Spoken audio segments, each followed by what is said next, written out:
This is Keith Williams. Welcome to 5 Watt World, where we're interested in helping you get the most music from the least gear.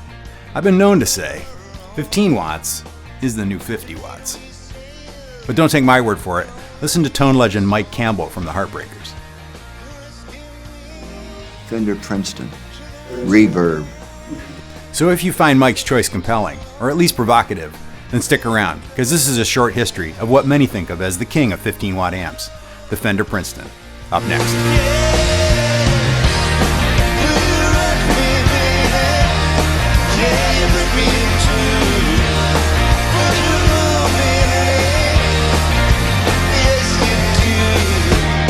In broad strokes, the Princeton is a smallish combo making 12 to 15 watts through a 10-inch speaker.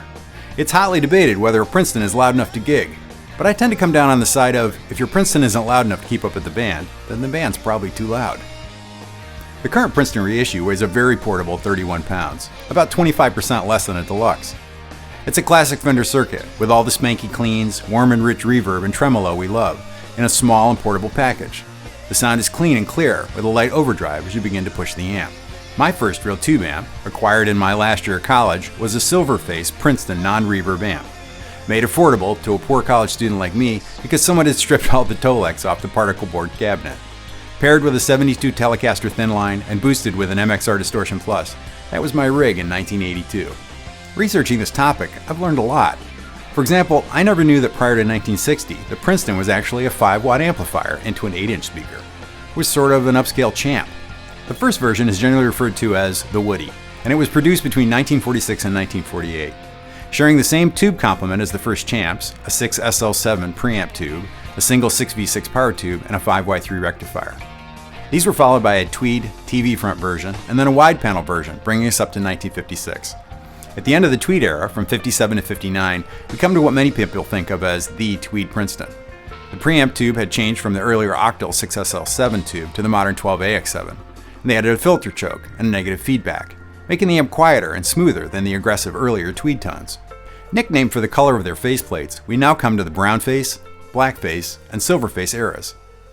1960 saw the beginning of the Brownface era, and the Princeton took on the specs we think of today. It became a 12-watt amplifier, running a pair of 6V6 power tubes into a 10-inch speaker in a larger cabinet. With a circuit nearly identical to the 5F11 Tweed Vibrolux, the Brownface Princeton can be thought of as Fender's last Tweed amp. It has a thick overdrive tone and a beautiful all-tube tremolo. In spring of 2019, Fender released a 62 reissue Brownface Princeton amp as a signature amp for country artist Chris Stapleton. For years, he's used an original 62 on stage that someone had modded to take a 12-inch speaker, a detail that Fender carried into this new signature model.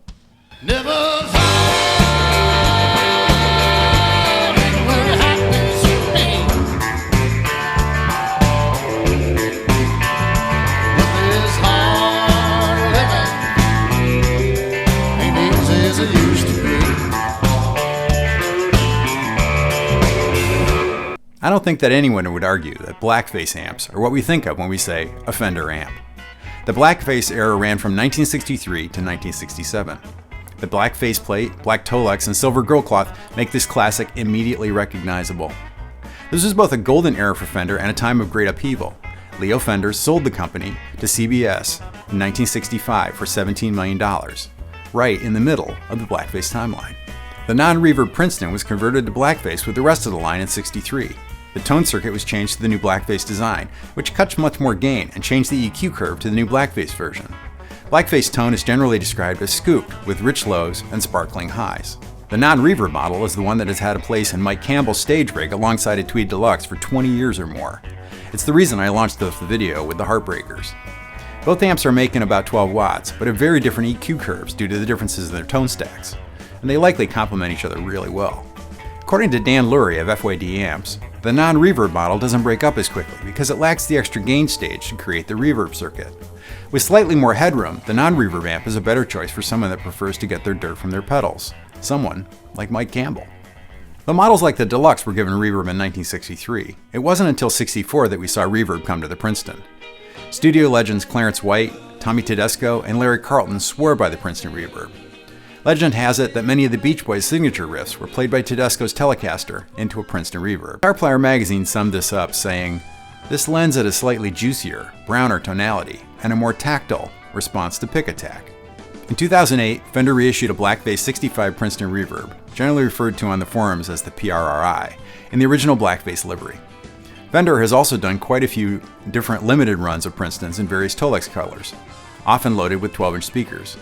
Adding a 12-inch speaker to a Princeton is a common mod, as it yields more speaker choices, more volume, and adds some extra bottom end. The 68 and 69 Silverface amps are notable for the aluminum drip edge around the grill cloth that was unique to those first Silverface years. The amp carried the same beautiful tube-driven reverb and bias-based tremolo of its Blackface ancestor. The circuit of the Princeton remained nearly identical into the Silverface years, the biggest change coming in 1970, when Fender began using different power transformers that generated more voltage and forced him to move from the GZ34 rectifier of the Blackface era to a 5U4 to bring the voltages back down where they belong. In addition to the small circuit differences brought about by the rectifier change, Blackface and early Silverface amps were housed in solid pine cabinets. It's generally thought that solid pine cabinets are more resonant than the later particle board material. The solid pine construction also made the amps even lighter than the current reissues, weighing in at only about 28 pounds.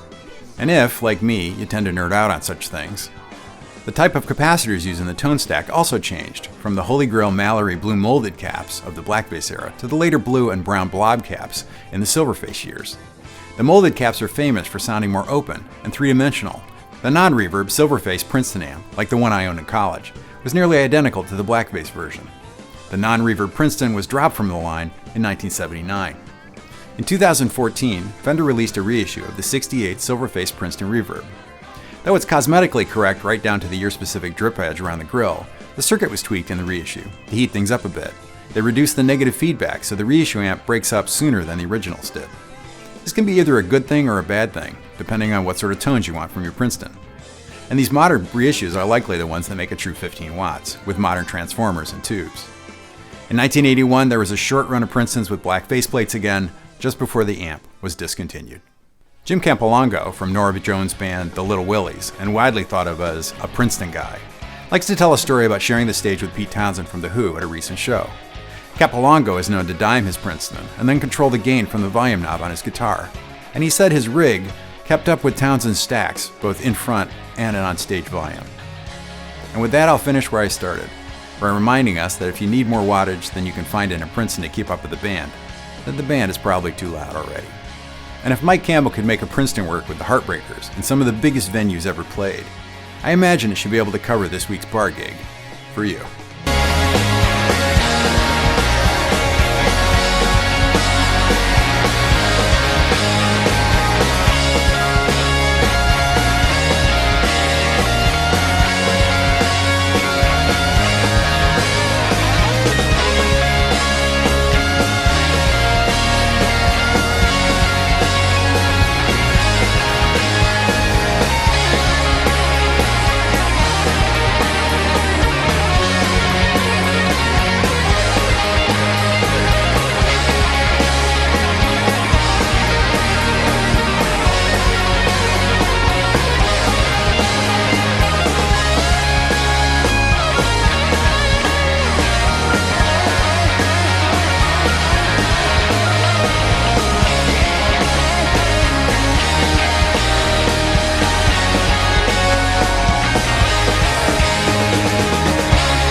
I'd like to send a special thanks to Dan Lurie at FYD Amps, the Fender Field Guide, and Carl Carrasco at Carl's Custom Amps for their help in pulling this video together.